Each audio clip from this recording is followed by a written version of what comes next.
Refreshing, very refreshing.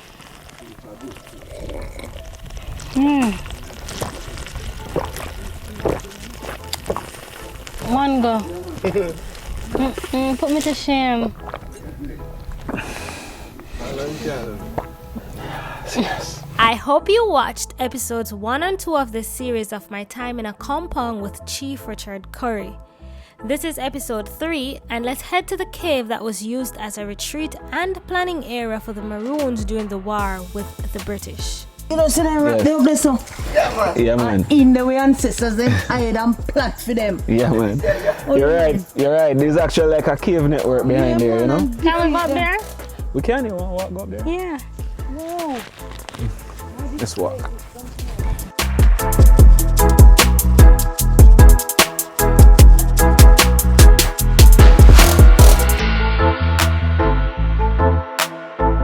Well, we can actually go in the cave. Let's look at the view. So you're looking south.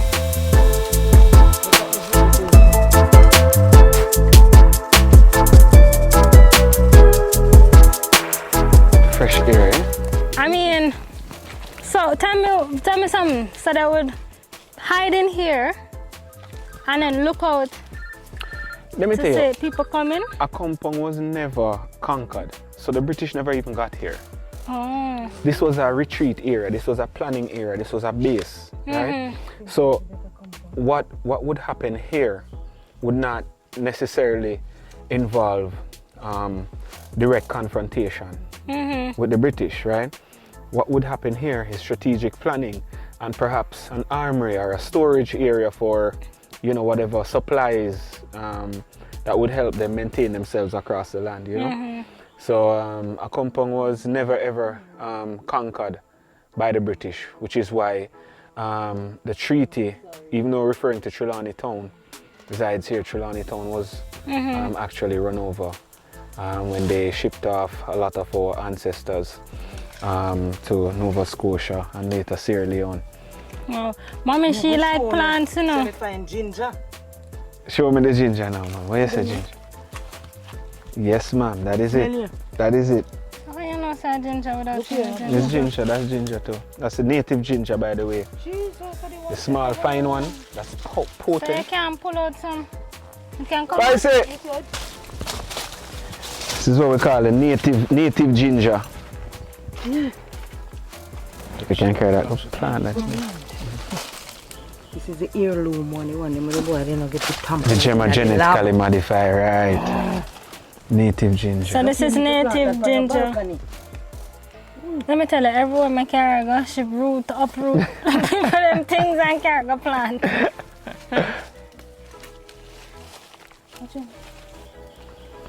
Leave it up to mommy to spot native ginger. Do you know wild pineapple? I learned about wild pineapple the other day. It's here as well. The penguin, bromelia penguin. I just learned about that. And how they modified that to form the pineapple that we have now. Yeah.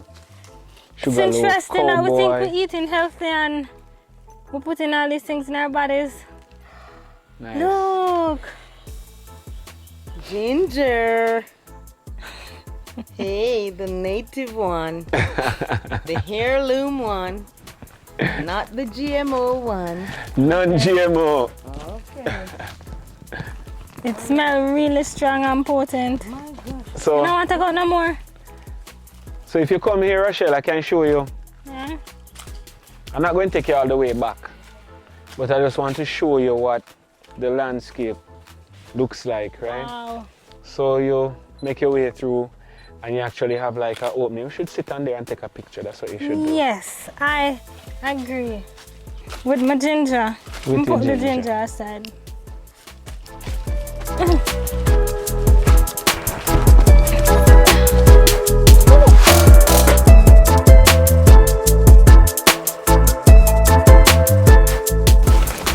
So they used to just come in here and hide. This is a good hideout spot. And then if they're wearing camouflage pants, you can't Can't find Find nobody. them. Yeah. And you dress the part. Me now bright yellow, them that spot me. Them that spot me long time. Yeah, man. Do you know what plant is this one? This one, that's right above your finger, right here. This one? Yeah. This? Yeah. I forgot the name, the actual name of it. It grows from the rocks like a parasitic plant. It look pineapple-ish. Yeah, it kind of looks like a pineapple, right? Yeah. It's not the wild pine. You have wild pine, but I don't remember what they call this. Oh, okay. So are there any indigenous foods to the Maroons? All right, so like we lived off the vegetation and also the animals in the forest. Cocoon, which is it is a seed, Like a which is bean. actually like a bean. It grows in a pod. It's called cocoon, so this is what it look like. You know, the largest of the bean family, really. Right, we use it in our craft. A little purple-looking, heart-shaped. Yeah. I seed. remember when I went to Portland, to Moortown, that was cooked for me. It was so tasty. You liked it? And a coconut sauce. Oh Nice. God, it Yeah, tastes man. so good. Alright. Ready to try the cocoon now. I've never had this before. But it's in coconut sauce and I love everything coconut, so I know I will love it. Nice fresh coconut. That came from my neighbour's tree. This tastes good. Nice, Nick. I love it. I love it. It's just different. Even the It's sauce. got a unique taste to it. It's just This tastes good.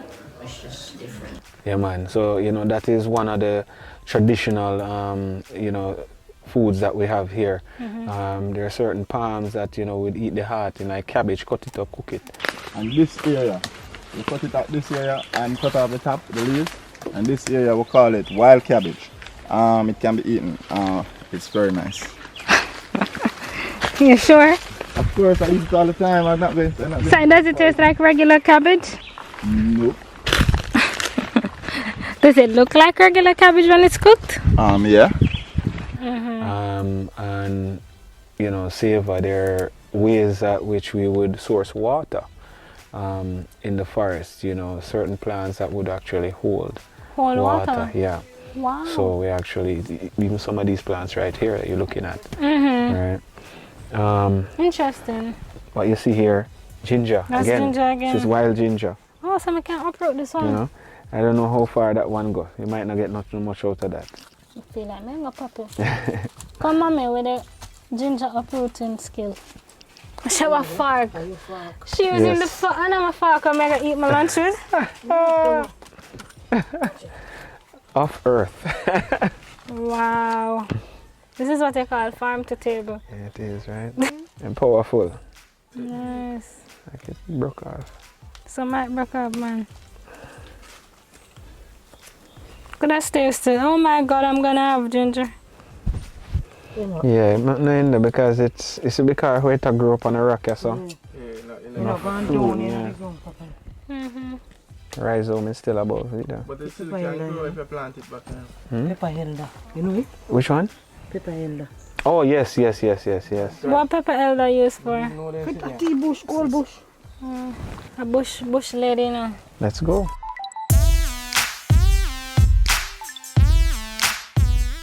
Back in the bush. Our good cold medicine. Cold bush, yeah. Good for inflammation. Yeah. Yeah. See that? Inflammation of the tonsils. Inflammation of the respiratory system. So you not take some? We have it, me have it plant in Oh, so what is this one?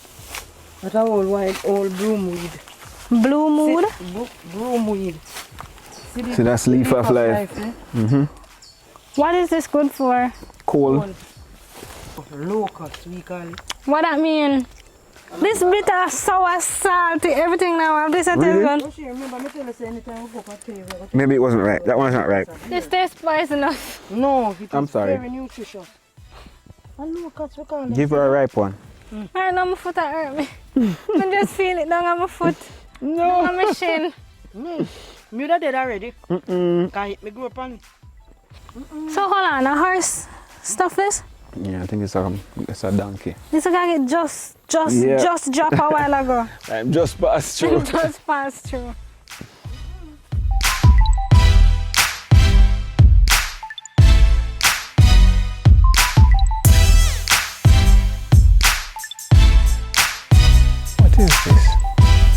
It's rose apple, you know.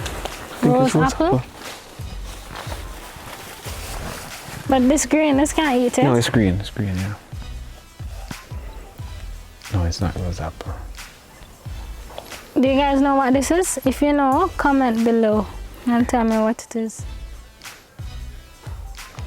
Riddle me this, riddle me that.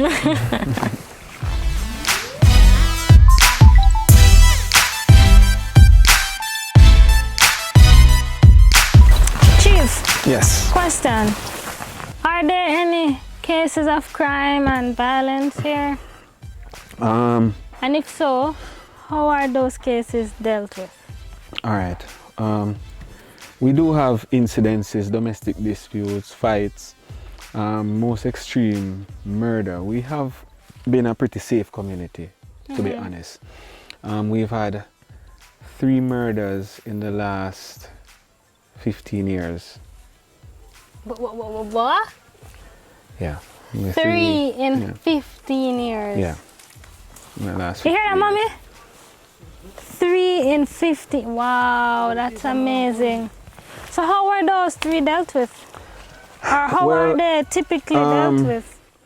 Typically, murder involves a collaboration with the external law enforcement.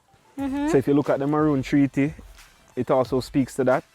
So we're an autonomous community, so we handle our affairs internally. Only to the extent that there's a murder do we involve the external law enforcement, which is a term of our treaty. So there was cooperative assistance being rendered to the Maroons, identifying where a case of murder may require additional resources to conduct investigations and complete findings. We've had 3 murders in the past 15 years, and 2 of those we had the culprit incarcerated. One, the perpetrator is still at large, and that actually occurred at the start of this year. Quite unfortunate. It was an individual not from the community, involved domestic dispute, himself and his partner, and unfortunately it ended sadly for her. And he has since fled and is being sought by the police. So, you know, these unfortunate things do happen, but we do our best to maintain a safe community and resolve our disputes internally. And what's the justice system like in general though? For the internal disputes, the ones that are not put over to Jamaican government, what happens? What's the judicial system like? So we have a lay magistrate and we have trained dispute resolution personnel here. We also have a justice of the peace, and they all form a part of the panel that comes together to hear internal proceedings. And we have a jury that is made up of citizens, elders and residents within the territory. Once we come to an understanding, then we have a document that is signed and agreed to by both parties, and that is filed and kept for future referencing. The biggest issues we have now are land issues, because the Maroon lands are entitled lands, so they're passed from family to family. Over time, some families leave, come back at a later date, and things may have changed. So there are issues as it relates to territorial, land disputes and control issues. So at oftentimes we have to get involved to help bring resolve. Gotcha. But do you bring anybody to the courts in a courtroom, judge, juror type thing? Let's think about that. All Maroon affairs typically are handled internally. As I say, No, I mean with the council here. Yes. You have a courtroom setting, judge, juror, where the court. No, it's bang bang on the desk. It's a community sitting. It's a community setting. So we're either doing it at the community center or in a private space, where each party can be heard, and there's limited interruption. We don't get into all the fancy costumes and all these things that really, yeah. And do you have policemen, maroon police. Right, we have our security force, which essentially operates in help keeping the peace and maintaining order. We're building out our resources, and that's one area that we do need to also pay close attention to. Are you gonna do police different from the soldier, or it's a Well, together thing? we actually have to look at all areas Gotcha. as far as protection and defense is concerned. So where protection and defense is concerned, right? The instrument used to protect and defend, is it still bow and arrow? Or is it guns, Yes. knife? We're peaceful people, right? We're peaceful people, and we feel that all matters of attention that are brought to us can be resolved amicably. And really, Nice. really, we're not inciting or positioning ourselves in a warlike fashion. It's not what we are, right? In extreme circumstances, of course, where there's a right to life and the right to protect life, you know, the people have a responsibility to do just that, and in whichever means necessary.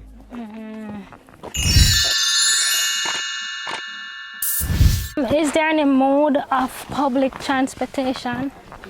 Yes, we do have taxis and buses that run through the community. People who live here who actually operate them. We also have a bus which was donated by the government. The Ministry of Culture, I believe it was, a few years, I think it was last year actually. We also got a car that was donated to us by entertainer. You probably know him, you should know him, Buju Banton. You know, he's been doing a lot to really help I saw a uplift car and the two Maroons. cows. You saw? Or two donkeys. It's cows or And donkeys? two horses. Horses. And two horses I know it's as two well. animals, man. The car, Yes. Yeah. So two horses. we hope to ease the transportation stress that we face right now, because for people to leave and come off the hill, it's pretty challenging. Until early, you know, you do. But they are look for you, you know, go on hold. Boy, we are try. You see that? How your hand feeling? To come on. Great.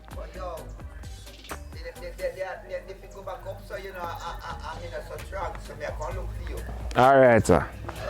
I say a word. All right. Later. Hello. That's okay. Tell me something. Them boy they contact you, come here, say.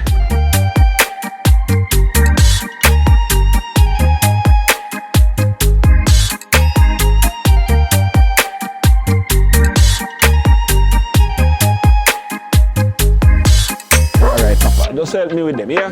Alright, Wilbur. We talk about it, cause me glad to hear that, so I need you on the program, yeah? Alright, Wilbur. Sorry, boy. You're very hands-on with the people in the community, I see. Every time, I have to be. Yeah. Have to be. You know, we got two horses, and Wilbert, I understand, was a groomer at the stables. So, you know, he can actually help us taking care of those animals. I've been meaning to talk to him for some time, so I actually just caught him. Look like him just coming out of the ground. You know?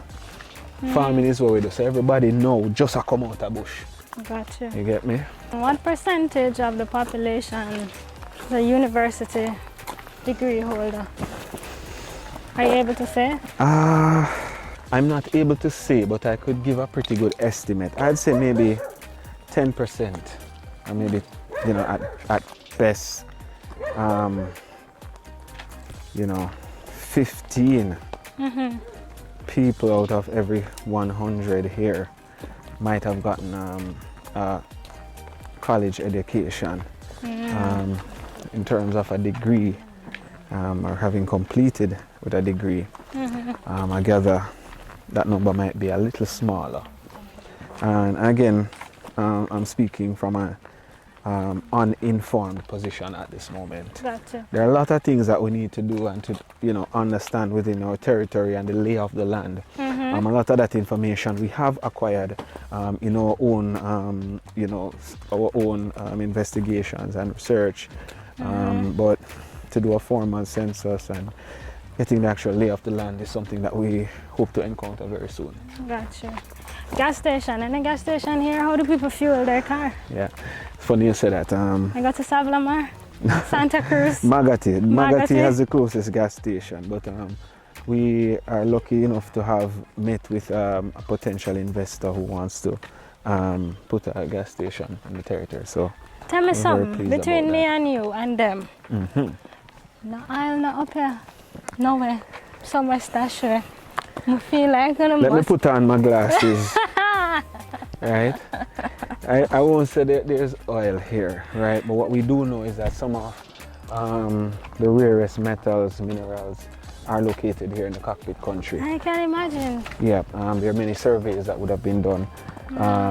And we have obtained information from some of those surveys. So we are quite certain that some amount of minerals are embedded here that's worth the exploit into wanting to mine the cockpit country. Gotcha. Recycling is being done. Yeah, so the people are compliant. Yes, they are. We're very happy to see that people are just filling up with plastic. Yeah. And we launched this just the other day with Jamaica Recycling Partners, and I think it's going well so far. So I'm very happy. So the shop closing in the middle of the day. Serve! Serve 1 pound of rice! Well, they come in because you better buy your rice when them come. So this is someone's house? It was, yes, it's actually a house. This is a very nice place to take a photo. It's a historic spot. It's one of the first, what would you say now? In terms of design and structure, it was one of the first solid wooden structures that was built in the community, which is why it hasn't been torn down. Wow. Right, it's one of the original structures here in the community. They used to call this a buck-toe. Buck-toe. Why? Because everybody I walk past and look and buck them toe. Ah! And then this mansion over here. What is this? What's yeah, man. on? So this is a structure that was put up by one of my fellow Maroons who saw the need for additional housing and accommodation in the territory. So began investment into a private hotel and still being worked on. But functioning rooms are here, and its majority are utilized in the celebrations yearly, less than hardly. But I mean, we expect work to begin again on the structure sometime soon. Gotcha. Okay. Look at this one, all plyboard. Plyboard structure. It's a shop, yeah. It's cute. And a jump pan. And banana trees. I'm just admiring everything. Well, the entire place just feels so peaceful, so light. It's hot. Well, it's cooled down. But it has cooled down since it started drizzling. But it's just interesting to see the community, to see another side to the land. Yes. I'm happy. I know, today we say it's a day in the life of Chief. There's so much that we didn't cover in the last trip. I think that's what we're having to do right now, and filling in the blanks. Yeah. But let me see Uncle Melvin if he's up. This is Uncle Melvin. I should come? Yes. Okay. Keep rolling. Uncle Melvin is a former deputy colonel, historian, chief historian. Interesting. And king defender of the cockpit. Hello, Uncle Melvin. How you doing? I'm doing great. My friends walking through, how you doing? How are you? You good? I'm Rochielin. Rochielin. Come in. It's a walkthrough me I do, just giving them a little information about the town and what we do. And Even a little bit of the history too. Uncle Melvin do him time with the history. Yeah. He tell a whole heap of the stories of the Maroons, and him is the one who has been defending the cockpit for quite some time now, you know, because a lot of us really haven't paid attention to the history and the information that was put forward. So, you know, him being the bearer of that information is partly why I'm even here today, because is some of the information when me hear him say, let me go and do my own little research, and as some find out more and more about this that we hold and what we preserve, and you know. Yeah, man. So, So Uncle Melvin, Yeah. why is it important for the cockpit country to remain with the Maroons? To remain with the Maroons. Yes. Well, to begin with, it was here that the war between the Maroons and the British was fought. And we won. So we can't have to hide in place. We have to protect it. And the treaty gave us the right to it. We ought to keep it. yes, we intend to keep it. And we must have to keep it. Yeah, man, we intend to keep Because we it. have to pass it down to the next generation. It's born and they unborn. Born and then unborn. Gotcha. So we have to pass it down. We will not allow the injustice to be done in violation of the unborn, who is not here to speak for themselves. What's the difference with Akompong back then and Akompong now? It's more developed now. Because first we didn't have all these type of concrete business. We used thatch house. The house that we live in were thatched. Touch. Yes. Okay. We would go to the woods and we have some tree, they like the coconut here, and we would cut the leaves. Yeah. And we use that now as thatch to thatch the top. We would saw boards and make boards, cut down the tree, saw the boards, and build the house. But now we're using concrete and marl and cement and all that. So there's a difference. It's a difference. But the teachings are the same. The mindset is the same. Yes, the mindset is the same. But The treaty is the same.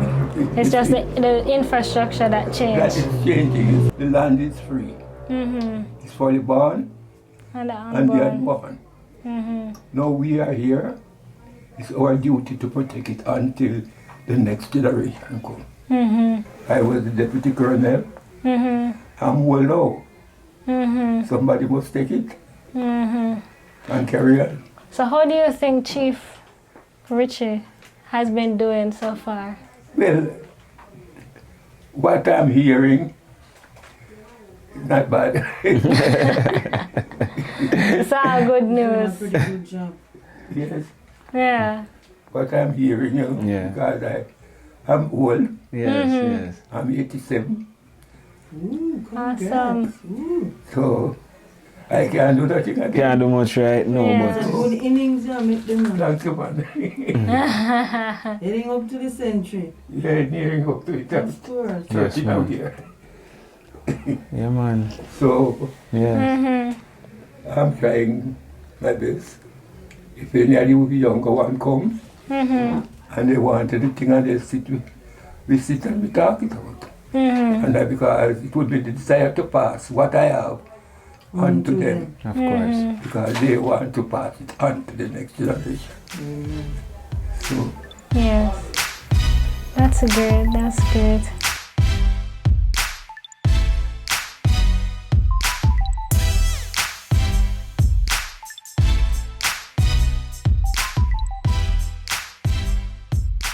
My FAMIELIN members, thanks for watching. You've come to the end of episode 3 and I trust you have been learning a lot about the Maroons of Akompong.